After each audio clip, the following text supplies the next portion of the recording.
القسط ولا تكسر الميزان والأرض وضعها للأنام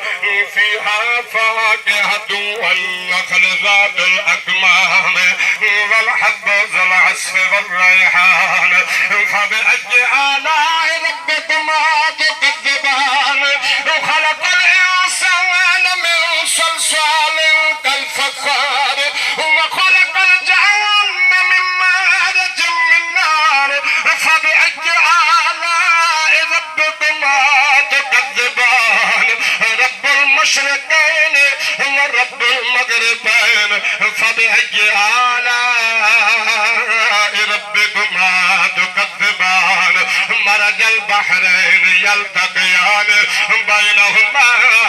برزخ لا يبغيان فبأي آلاء ربكما تكذبان يخرج منهما اللؤلؤ والمرجان فبأي آلاء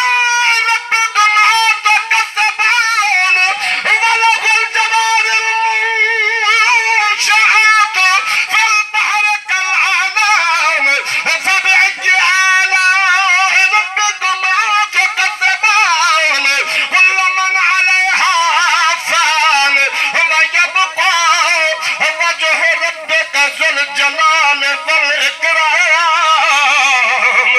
فبأي آلاء ربكما تكذبان يسأله من في السماوات والأرض كل يوم هو في شأن فبأي